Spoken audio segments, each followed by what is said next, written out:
Welcome back. If you haven't seen the previous video on the rules of the speaker, I would encourage you to watch that first. It really does kind of set up the context that will help you understand the rules for the listener, which is what we're covering today. So let's go ahead and jump right in, and we'll take a look at just the two rules for the listener. So this will be a little bit of a shorter video, but I hope it'll be helpful to you. The first rule is to paraphrase what you hear as the listener. And as you probably know, a paraphrase is not giving back exactly what the other person said word for word. That can seem very condescending and even a little disrespectful. But to put it in your own words, still keeping it brief, for the purpose of them having the opportunity to say, yes, that's exactly what I'm trying to say, or that's not quite what I mean. The purpose of it is to give them an opportunity to clarify so that you both know that you're on track in discerning what is on the heart or mind of the other person. And you'll go back and forth on this as each person feels that they are finally understood. Paraphrasing has several benefits for us, and we'll take a look at some of the reasons for why these are important. First, the other person won't always communicate clearly.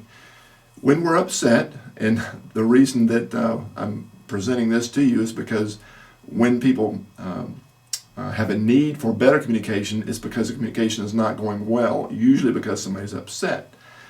When we get upset, we ramble, we go long, we accuse, we have lots and lots of bad habits that really distort or hinder healthy communication. So unless we have some structure that can give us some guidelines, that can give us both opportunities to talk and to listen, and not just listen to respond, thinking about what we're going to say while the other person is speaking, but to listen to understand, to know what their concern is at the heart level.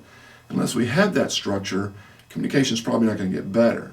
So one of the reasons listening in a structured way and paraphrasing is so important is because when people ramble and they go long and they accuse, we tend to put our fingers in our ears, metaphorically speaking, and they don't even check to see if we understand what they're saying until maybe 30 minutes later. So it's just helpful because we tend not to communicate well without some type of structure or lots and lots of practice over time. Secondly, we won't always focus on what they want to emphasize. Even if a person is brief in what they say to us, let's say they give us 10 words and we're supposed to paraphrase that back. One or two of those words or a concept or a phrase in those 10 words is probably more important to them than other parts of it. And so the paraphrase, again, gives them the opportunity to say, well, that's not exactly what I'm saying or what I meant to say. And at that point we can say, well, go ahead and try it again because I really want to hear what is most important to you, because what they're emphasizing is the heart of the matter and not just the 10 words strung together in a sentence. Thirdly, conversations are cumulative and require understanding. We have to understand what they're saying in this phrase before they can go to the next or the next sentence or the next piece of their concern or problem. And if we don't get, and typically folks will give it to us sequentially or maybe from the bottom up, there's some method to their madness, the things they want us to understand first. If we don't get that right, then we're building on things that we don't properly or clearly understand. So it's like building a house. The bottom layer of brick has to be on a firm foundation, and those brick or block need to be pretty strong and hold together well.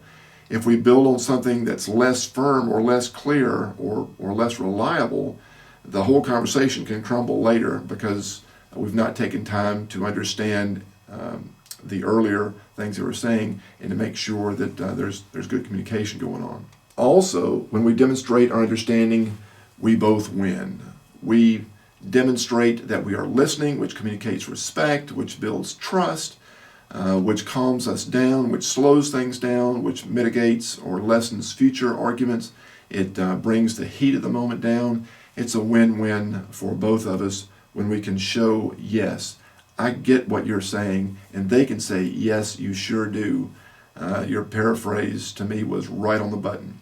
Lastly, again, we are modeling how we want them to talk to us.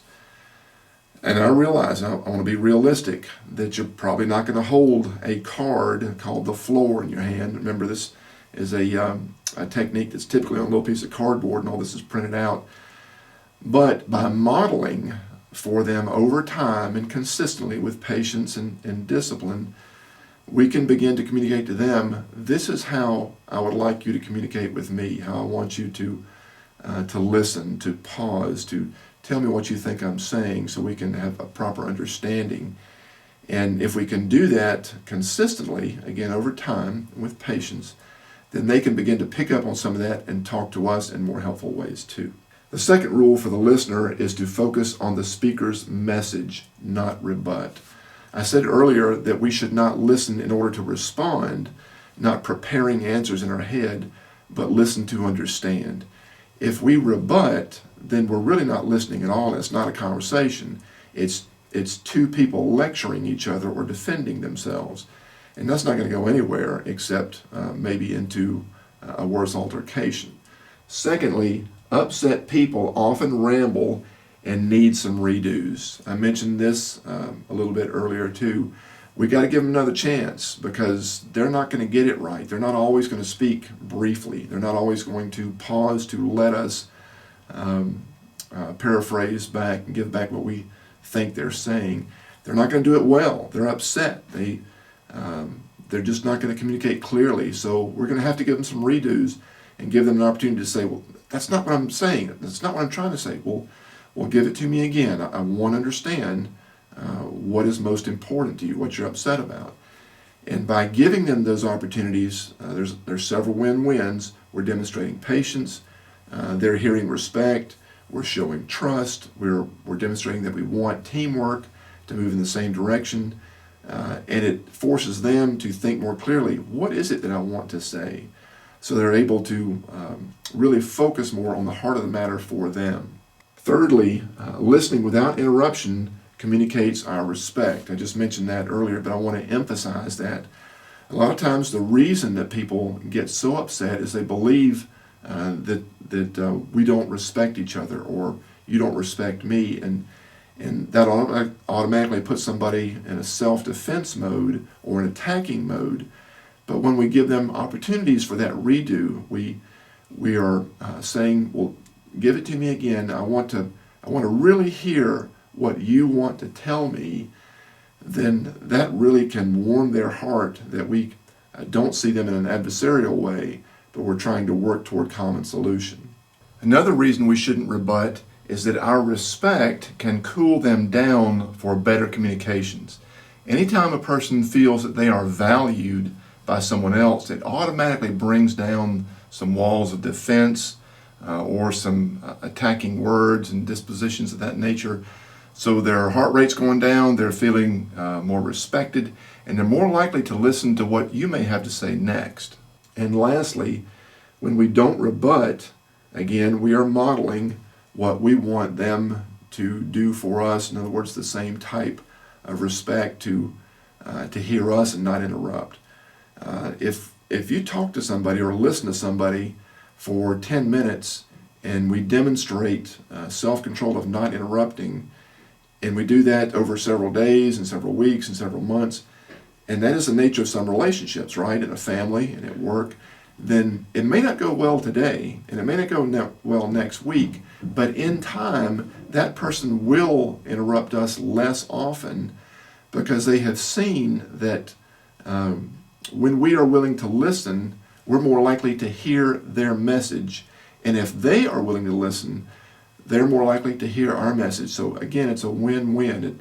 But it's going to take patience. It's going to take time.